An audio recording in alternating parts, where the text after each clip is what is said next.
Welcome to the Real Estate Baller Show. If you ever like any of the video we posted, if you like this channel, can you do me a favor and hit that subscribe button? It helps us more than you know. And the bigger this channel gets, the more people we can help achieve financial freedom. Thank you and enjoy the episode.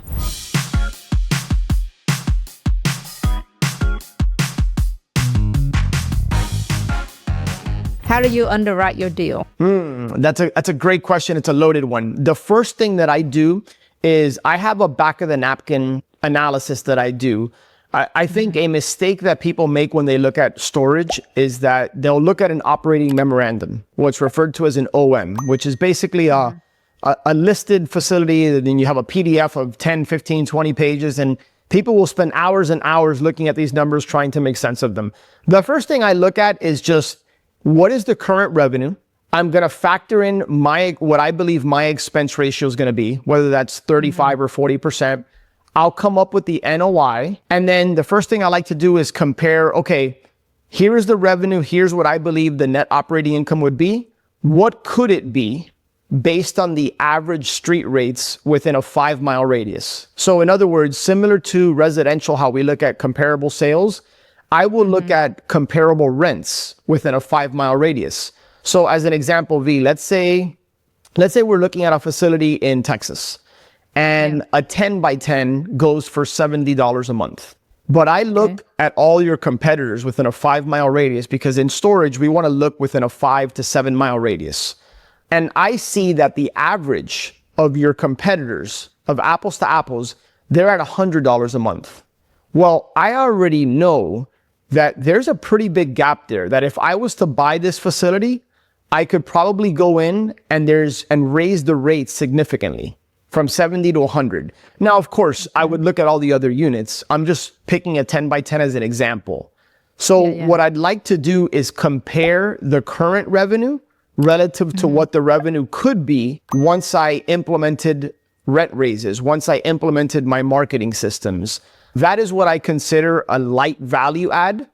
And then I look at the equity upside. In other words, if I was to sell this facility in 3 years and I would factor in a capitalization rate of, like, let's say 8%, what would the value be? And so I look at the delta, right, between what am I buying it for and what do I think it's worth relative to what it could be worth once I raise the rates, once I implement certain income streams like late fees, auction fees, admin fees. There's a lot of profit centers in storage that can help increase the revenue and the overall value of the facility. And then I'll just factor on, like, okay, if I'm going to get bank financing, what is my debt service going to look like and how much cash flow would this facility provide? And then it's a matter of just structuring the deal in a way that it makes sense to hit your specific goals, whether that's a cash on cash return, right? How much money are you putting into the deal relative to how much money that facility or that asset is going to provide you on an annual basis? So that is, sometimes it's hard to explain how to underwrite a facility without, like, whiteboarding it, but big picture, that's kind of how I look at underwriting. It's just, what is the value today? What could it be? And where is the opportunity? So simply put, obviously you look at all your costs, what you could get for it, and see if you make money.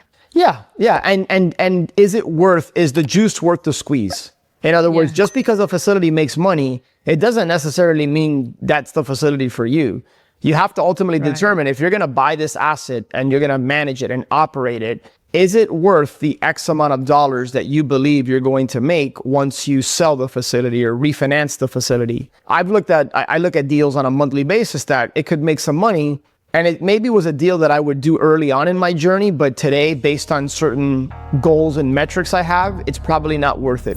Hey, thanks for tuning in today. I do have a favor to ask. If you enjoyed this video, please don't forget to like, subscribe, and hit that notification bell to stay updated with more amazing stories and insights from REBallers. Thank you so much, and we'll see you in the next video. This episode is brought to you by National Real Estate Insurance Group, a national independent insurance agency specifically for real estate investors. I personally use and REIG for my investment properties. They offer a low monthly payment option to help you to lower your cash out of pocket when buying an investment property. If you're looking for insurance coverage for your flips or your rental, reach out to them. You can click on the link in the show descriptions, or you can reach out to Jules at 816-946-8888.